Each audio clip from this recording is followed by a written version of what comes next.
wabarakatuh. Selamat datang teman-teman semuanya di podcast kami. Kali ini kami akan membahas topik mengenai takut gagal. Nah, topik ini tuh dekat banget sama kehidupan mahasiswa dan juga pasti pernah dirasakan oleh kita semua yang kita alami, entah dalam akademik, organisasi, ataupun kehidupan sehari-hari kita. Nah, kita bakal gali cerita, pengalaman, dan tips dari mereka tentang bagaimana sih menghadapi rasa takut gagal itu dan tetap berani untuk melangkah.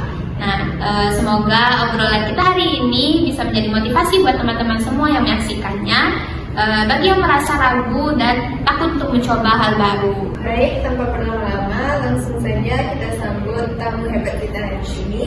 Selamat datang, Unda Dwi. Halo juga, kita. Oke, bagaimana nih kabarnya hari ini? Boleh sebelum kita lanjut lebih dalam lagi, boleh perkenalan dulu Kak dari nama, jurusan, dan kesibukannya saat ini itu apa sih? Boleh tadi, udah dulu deh. Perkenalkan, nama saya Abi Rabdi dari Fakultas Ilmu Penerbangan dengan jurusan Kesehatan dan Rekreasi. Untuk aktivitas dan kesibukan saat ini saya sibuk sebagai model, MC, dan juga kegiatan olahraga lainnya juga. Ya olahraga banget ya. Oke, lanjut sekarang nih. Oke, langsung kita kenalin. Aku Cindy Farada Suardi dan aku berasal dari Program Studi Teknologi Pendidikan Fakultas Ilmu Pendidikan.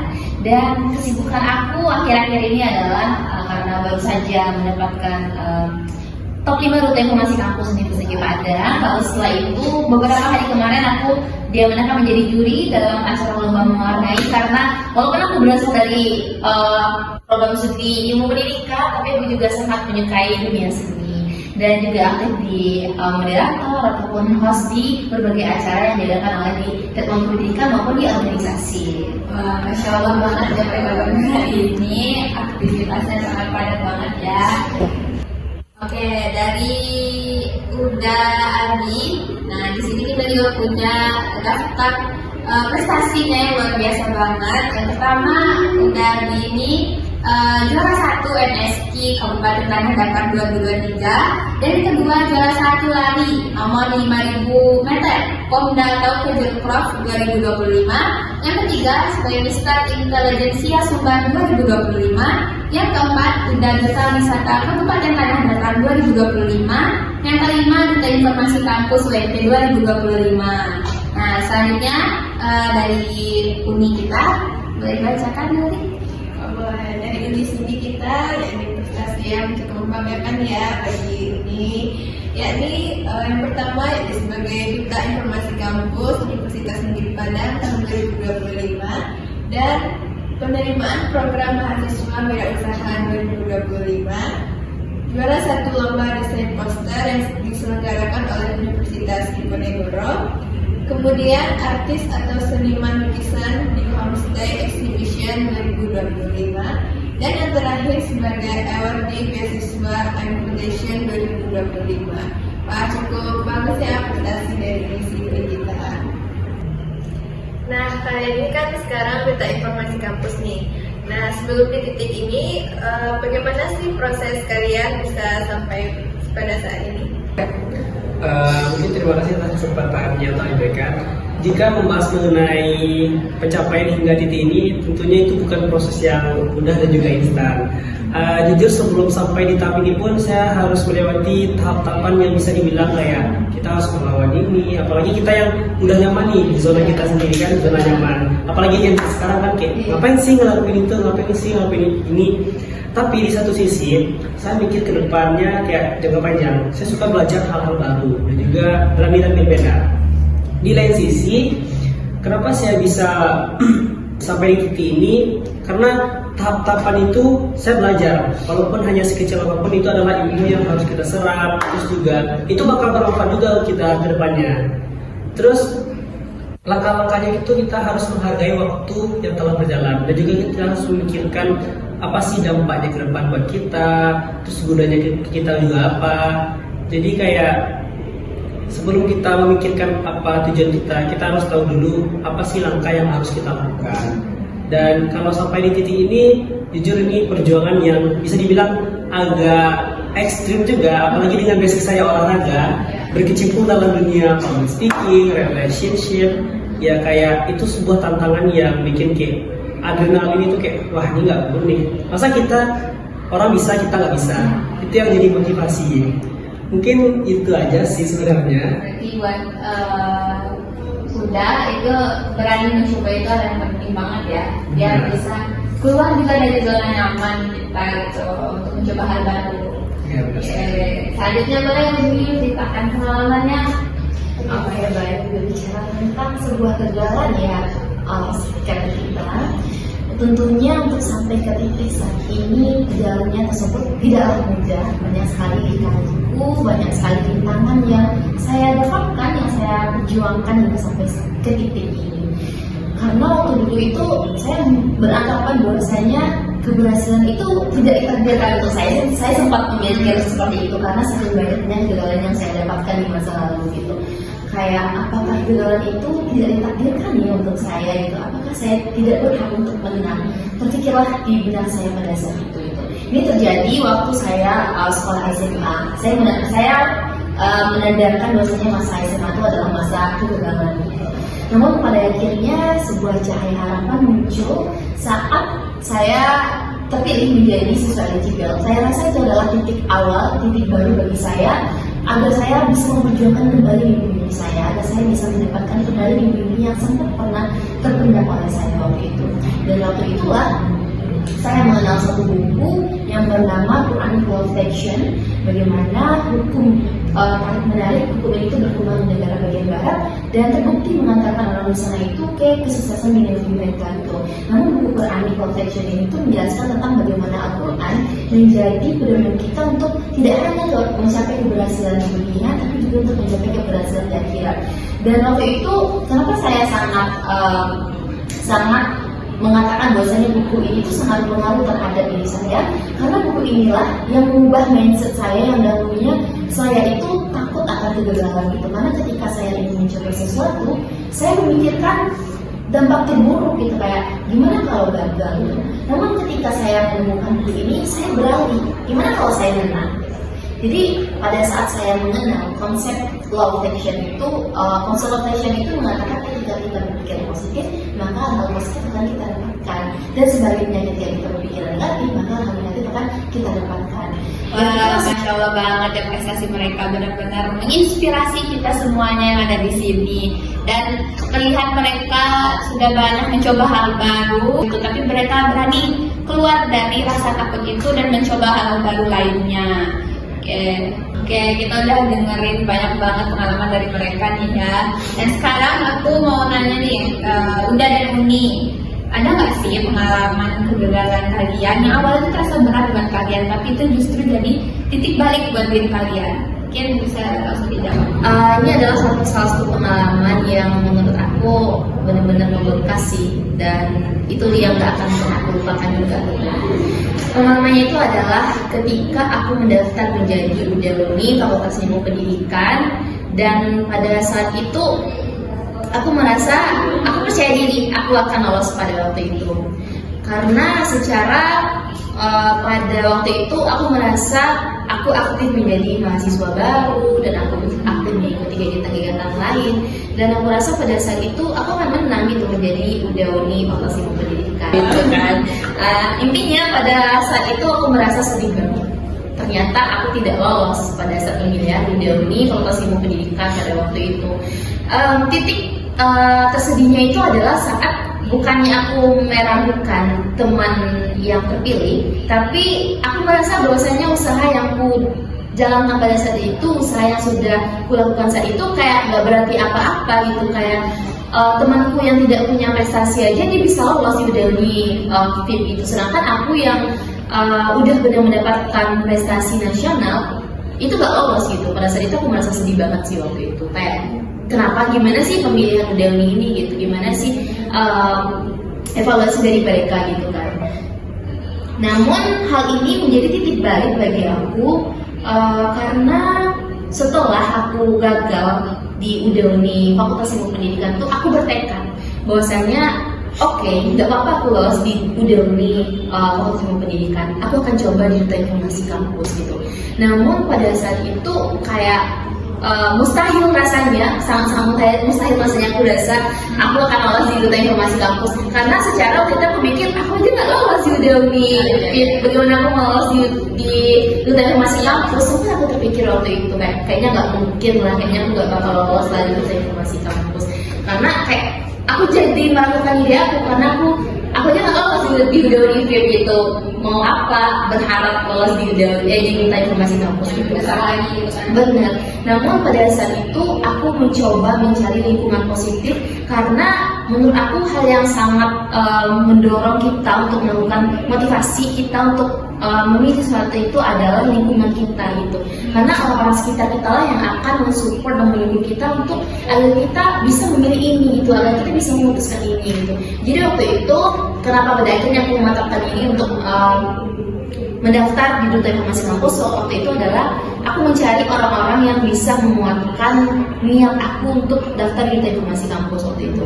Dan waktu itu aku sempat ngobrol dengan Udemy dari Duta Informasi Kampus juga, kayak mengatakan niat aku bahwasanya aku ingin masuk di Duta Informasi Kampus, tapi aku nggak tahu harus di Udemy VIP gitu. Bagaimana ya sebaiknya gitu? Karena aku udah insecure duluan sebelum aku daftar gitu, kayak mustahil lah gitu aku mau lolos di Duta Informasi Kampus gitu kan, karena aku gagal di ini. Namun pada akhirnya apa yang dikatakan oleh senior waktu itu bahwasanya nggak apa-apa, kegagalan itu merupakan bagian dari proses kita gitu. Dari kegagalan itulah kita belajar, dan dari kegagalan itulah kita banyak bertumbuh untuk mencapai versi terbaik dari diri kita. Dan waktu itu kata-kata yang dia katakan itu adalah sempat membuat aku terpikir lagi dengan prinsip aku yang aku gunain pada saat waktu SMA gitu. Pada saat itu aku mikirnya gimana kalau aku gagal gitu, gimana kalau aku gagal di Duta Informasi Kampus itu. Dan dia tuh mengatakan kepada aku gimana kalau kamu menang gitu. Jadi pas saat itu aku kayak flashback kayak diri aku yang prinsip yang aku tanamkan pada waktu SMA kayak oh iya juga ya, dulu aku sempat menggunakan pemikiran itu ya, gimana kalau aku menang gitu.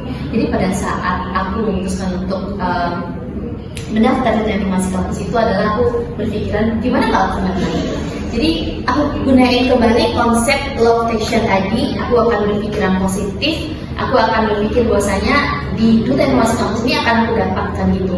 Namun kalau dalam buku Atomic Habits kita disuruh kita tuh nggak fokus kepada hasil gitu, tapi gimana kita harus fokus kepada sistem tanpa kita tuh fokus pada hasil gitu. Jadi pada saat itu murni di Duta Informasi Kampus tuh aku nggak mikir aku akan menang gitu, tapi aku berpikir bagaimana aku bisa memberikan hasil yang terbaik, bagaimana aku bisa menjalankan proses menuju Duta Informasi Kampus ini sebaik mungkin gitu, dan semaksimal mungkin tentunya. Dan pada saat itulah menurut aku, dan waktu itu aku terpilih menjadi Duta Informasi Kampus, dan aku terpilih menjadi top 5. Waktu itu top 5 juga nggak expect yang waktu itu, dan yang bagi aku mencapai ke top 5 Duta Informasi Kampus juga merupakan perjalanan yang panjang, juga hal yang mudah juga nggak satu hal yang mudah juga, karena untuk mencapai titik itu banyak hal yang sudah korbankan, banyak hal yang sudah aku lalui, rintangan, perjuangan, kegagalan yang sudah aku alami semuanya gitu, kayak tercampur aduk sih waktu itu di mana itu kayak wah ternyata ini ya hasil dari kalau kita tuh ikhlas. Karena aku percaya satu hal, ketika sesuatu itu tidak ditakdirkan untuk kita, maka Allah akan menyiapkan sesuatu hal yang jauh lebih indah yang tidak pernah kita bayangkan gitu. Karena ketika kita bersyukur dengan satu hal yang kita dapatkan, maka Allah akan menambah nikmat yang kita dapatkan itu dengan bentuk hal lain yang dulunya tidak pernah kita harapkan tentunya. Itu sih lah cerita yang panjang ya. Semangat itu gak pernah habis sampai sekarang ya. Ya sekarang lanjut kita dengerin cerita Uda nih gimana nih. Wah mungkin sedikit banyaknya aja ya. Setelah mendengar cerita dari dia kayak wah berkesan banget gitu kan. Saya pernah juga sih, bukan pernah, emang mengalami juga kegagalan di tahun itu yang kayak benar-benar merasa drop banget. Itu terjadi pada tahun 2023. Nah di satu tahun itu kayak aku udah aktif di organisasi, jadi MC sana sini, udah jadi model sana sini, jadi moderator juga sana sini. Tapi aku mencoba untuk ikut duta genre dan duta wisata di tempat aku. Dan aku telah berusaha dan menyiapkan diri dengan maksimal, baik itu dari public speaking, materi, pemahaman, dan juga kayak bakat juga disiapin dari jauh-jauh minggu sebelumnya. Nah tapi ya namanya nggak rezeki ya nggak dapat hal tersebut 2 kali duta. Terus yang bikin aku gagal itu ya bukan duta itu aja sih sebenarnya. Aku pernah ikut 7 duta sebelumnya dan itu Banyak banget ya, jadi kita duta banget ya. Duta banget ya duta. iya, tapi 7 kali gagal di tahun itu, di 1 tahun itu kayak salah aku di mana ya gitu kan. Rasanya udah cukup persiapannya gitu ya. Ya udah matang banget, aku udah mencatat semuanya. Soalnya aku orangnya suka mencatat. Apa yang aku ingin siapkan di depannya pasti udah ada catatannya buat aku. Tapi ya itulah namanya takdir, kita juga nggak tahu. Nah dari situ aku juga belajar, gak apa-apa sih kayaknya gagal di sini. Coba deh belajar lagi bertahap. Terus aku selama setahun ke depan aku benar-benar ngosongin diri dengan aktivitas dan fokus pada diri sendiri. Kayak mikir salah di mana ya, kekurangannya di mana? Ya benar sekali. 1 tahun aku introspeksi diri dan di tahun 2025 ini aku coba lagi mulai dengan beberapa pageant, beberapa duta, beberapa lomba. Dan alhamdulillah bisa mendapatkan hasil yang baik dari sekarang. Iya, jadi itu sih titik baliknya yang membuat aku kayak 1 tahun itu aku fokus sama diriku sendiri sebelum aku lanjut dengan hal lainnya. Memang butuh masanya kita untuk ini ya, menutup diri dulu karena nanti membuka lagi lebih lebar lagi ya. Yang pertama itu ada gagal tapi belajar atau berhasil tapi nggak ngerti prosesnya. Oke, jawab cepat. Untuk 2, 3, gagal belajar. Ya, oke boleh kita tahu nanti alasannya. Ya, jadi udah dulu deh. Kayaknya aku udah tadi. Kalau dari gagal tapi belajar ya. Ya, Dari situ sih sebenarnya proses kita untuk ke depan. Kita belajar dari kegagalan sebelumnya. Ya, mungkin itu sih kita harus belajar dari kegagalan sebelumnya agar kita mempersiapkan diri yang lebih baik. Oke, juga setuju dengan apa yang dikatakan Bunda gitu. Karena gagal itu merupakan bagian dari proses kita, dan dari kegagalan itulah kita dibentuk sebagaimana mestinya. Karena untuk mencapai versi terbaik dari diri kita sendiri itu tidak mungkin dong kita tidak akan merasakan yang namanya gagal, karena gagal itu merupakan bagian dari proses kita. Coba hal baru meski takut atau tetap berani. 1, 2, 3. Mencoba hal baru. Meski apa? Meskipun gagal. Meski gagal. Meski takut. Mencoba hal baru meski takut. Ya mungkin Aku dulu alasannya.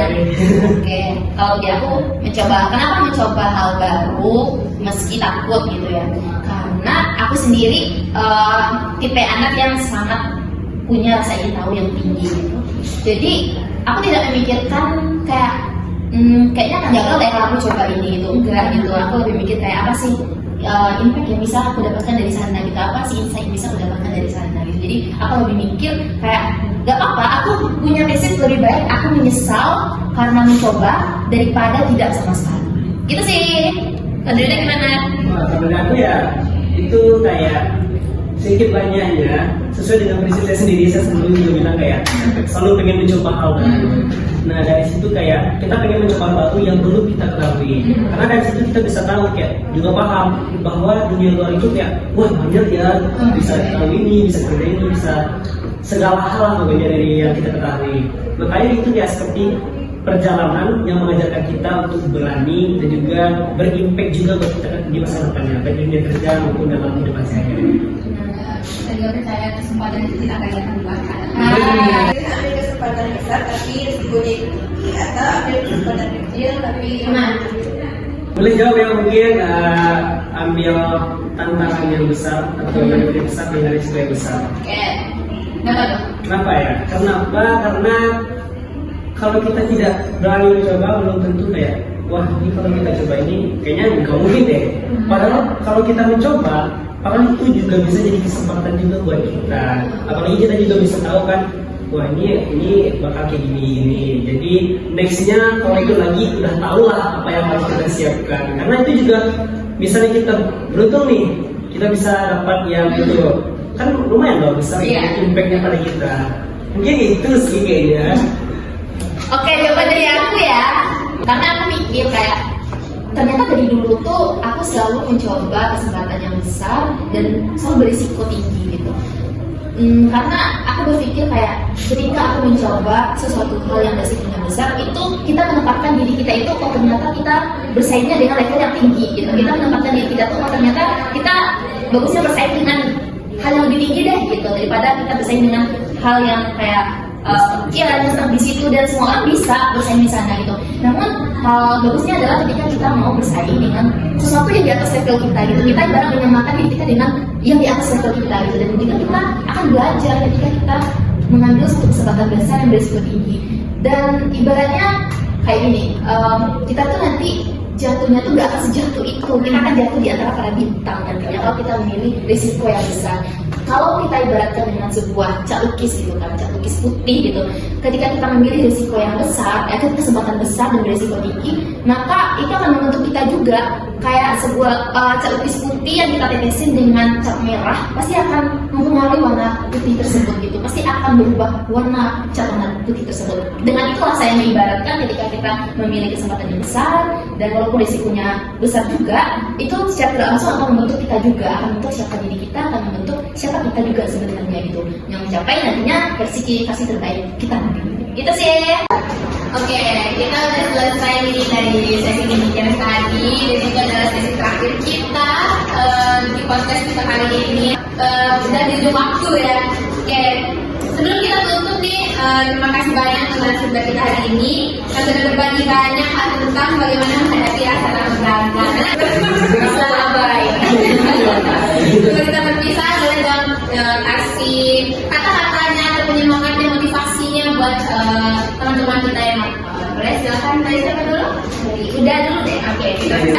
Baiklah, untuk closing statement dari aku ya, sebagai kita sebagai generasi muda, cobalah untuk berani melangkah maju, mencoba hal baru, dan jangan terjebak di zona nyaman. Satu lagi, jangan diberi teman. Oke, kalau dari aku pernah dengar sebuah kata-kata dari Ustaz Hanan Ataki yang mengatakan bahwa jadilah versi terbaik dari dirimu sendiri, karena ketika kita menjadi versi terbaik dari diri kita sendiri, maka kita akan memberikan kebahagiaan dan manfaat bagi orang sekitar kita. Dan untuk tema kita tentang kegagalan hari ini, kegagalan itu merupakan proses dari kehidupan kita. Dari kegagalan itulah kita terbentuk nantinya. Dari kegagalan itulah kita mencapai versi terbaik dari diri kita nantinya. Dan jikalau kita gagal nantinya, jadikan kegagalan itu sebagai suatu hal yang harus kita syukuri. Karena ketika kita mensyukuri suatu hal yang terjadi dalam hidup kita, maka Allah akan menambahkan nikmat tersebut yang jauh lebih indah dari yang tak pernah kita bayangkan nantinya. Sekian dari aku, terima kasih. Oke. Kita ambil kesimpulan aja ya. Dan untuk teman-teman semuanya, ingat ya, takut gagal itu wajar, tapi jangan sampai itu menghentikan langkah kita untuk mencoba hal baru yang begitu luas di luar sana. Oke, sampai jumpa di episode podcast berikutnya. Terima kasih sudah mendengarkan dan tetap semangat belajar serta berkembang. Bye bye. Bye bye.